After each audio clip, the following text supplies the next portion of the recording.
to be the official jerseys of Major League Baseball. I guess it's probably just the jerseys, because I don't know what else you would buy that said Majestic on it. Just baseball jerseys. Yeah. I mean, in the pants. My son plays baseball, and the pants are Majestic. The jerseys are obviously. So I guess they sell a lot of baseball stuff. It's mostly a baseball company. The youth market. So speaking of sales, what about GSP's? Joe Rogan went out and said that the ticket sales for GSP and Bisping were not selling as well as expected. I've actually heard that. I've actually heard that myself too. I heard that it was going a little bit slower than before. Now, I think two things happen here. One, George has been away for a while, and I believe a lot of people will buy tickets the week of the fight. So I believe it'll pick up. But last year in New York, with Conor fighting, you could have prices that match the market, right? So you can just have the most expensive prices because it's New York City, it's Conor McGregor, and people are going to pay. A short trip if for the that, prices are the same for Bisping versus GSP, I'm not sure people are paying that as they would for McGregor fight. Well, it's weird because, well, not weird, but McGregor has the, for the Irish fans, that was the shortest trip they could go see him fight in a big city that, and also already has a big Irish population. GSP was always like Canada would turn out for him, but like, yes, I wonder if after 3 years off, is Canada less excited? Are they going to all come in at the last minute? It's been 4 years. He fought in 2013. Shit. But I don't believe that. I believe it's going to sell. I just believe that more people are going to buy in the last week. Also because of injuries, man. A lot of times guys are getting hurt right before these cards That's true. You don't happen. You don't pay the big and prices. So people, you hold on to your money until you know everything's happening. And not only the McGregor factor, but also last year was the first time New York had ever hosted a UFC. That was like the biggest fight card that the UFC had put on for a while, so it was a big one. All things came together for that first Madison Square Garden fight to be early sellout. I believe this one will sell out. I just think that you're going to see a lot of ticket sales during the middle and the end of next week.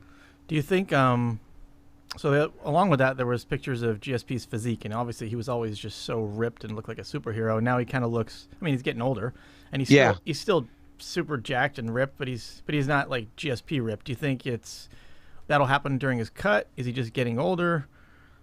Well, he's bigger. You got to think he's fighting 15 pounds heavier. Yeah. So that's true. Putting on all that muscle, you're probably not going to look as lean, So a lot of people will point to USADA and all that stuff, but I don't believe that. I believe that the fact is he's fighting up a weight division, and he had to put on. I guess he doesn't. They say George weighs 200 pounds right now. Yeah, so he just doesn't. He's never weighed that. Get like that. What about So your Kane was in the news today for going off a little bit. What Well, he just spoke the truth. Like people are upset because of what happened with the Jones fight, and Kane's just a guy that's going to speak his mind. Yeah. So I love that he stood up for me, and he has my back. He's one of my best friends in the world, and felt pissed off that stuff came out after that. Look, man, guys just want to fight, man. Yeah. Guys just want to fight and want to fight fair. Let's just go compete. That's what we love to do. We love to compete. Let's just go compete. May the best man win. What's more troublesome to some? So obviously, in your scenario, you've been in the fight, been directly affected by it. But for an average fighter who hasn't or doesn't know that he's been personally affected by it,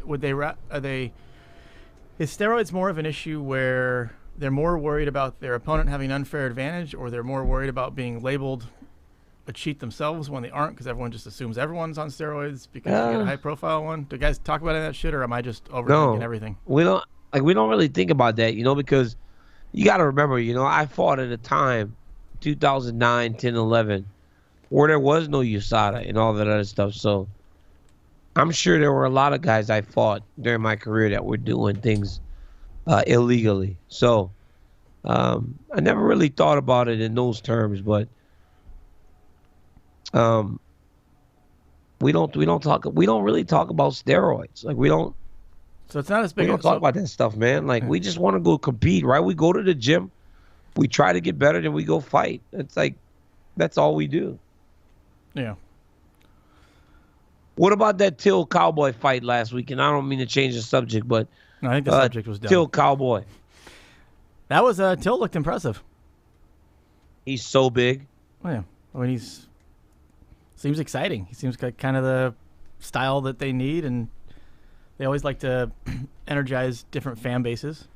It's almost like he can take over from Bisping for the English crowd.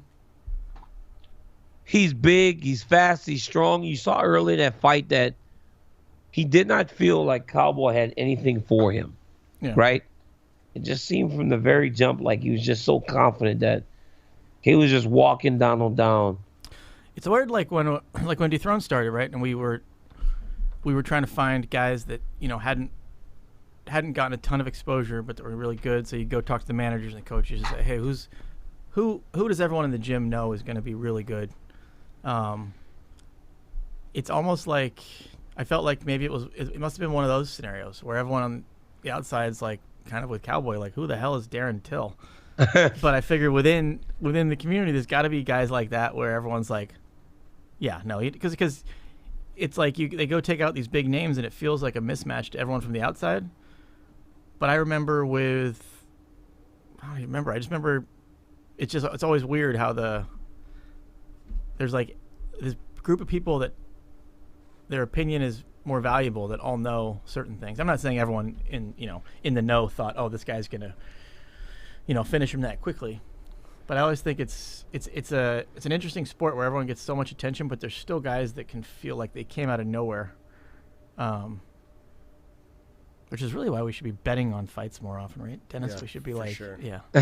Isn't it crazy though? Like, obviously at a different level, but like when I remember you were sponsoring Kane when he went to the Lesnar fight, and people were actually thinking that Brock was going to beat Kane, but you knew from being around the gym and the people in there going, this guy really has no chance to beat Kane, right? It's like that's the perfect example. Like you're sitting there, there's everyone on the outside going, Brock Lesnar is going to kick his ass, and then you can't find anyone who fights who has been around the gym that thinks there's any chance Kane's going to lose. And it's like such a weird contradiction of like, and you start second guessing it yourself going, is everyone fucking crazy? Because like this doesn't, it's weird. It's weird on such like social media age and like such a visible sport and all that, but you can still get varying opinions. Yeah. Yeah, I just saw that fight actually 2 days ago. I rewatched Where? it. Just on Kane Lesnar one? Yeah, I just watched it because it was one of my favorite ones. I remember I had seats, but I was getting so excited that I walked up the little aisle closer, and I was right in the middle of a Jack's Link section, and I just had like like everyone, like there was like 20 people around me, all like Jack's Links guys wearing the Lesnar t-shirts, and I was like, what the fuck? And then it was awesome. But but it's actually the weird thing too is every time you think like, oh man, where's the next generation going to come from? They're always coming. Sometimes it takes longer. Sometimes it comes in different weight classes. Sometimes it's this, but there's always going to be a next generation. Of course, man, and they're just getting better and better and better, right? So Darren Till shows an ability to control range with his height and his length that most guys didn't do early, right? When you look at some of the younger guys now, Cody Garbrandt doing what he did to Dominic Cruz, that was insane. It's like you see these guys and it's like, man, where did this dude come from? Like, where did he come from? I knew he would be good, but he's better than I ever could have imagined, So you watch him and it's just development across the board. The women, they're getting so much better than they were initially. Joanna Jacek is just a killer. She's a killer, and she's fighting Rose Namajunas next week, and Rose is just as good. It's just insane how much this sport is evolving, and as much as we put these people up on the pedestal, somebody else is coming too. Yeah. There is a kid right now working that when that kid's ready, we're all going to be in trouble. Yeah, and then if you get the if you get the right talent combined with the right personality, then it's like lightning in a bottle.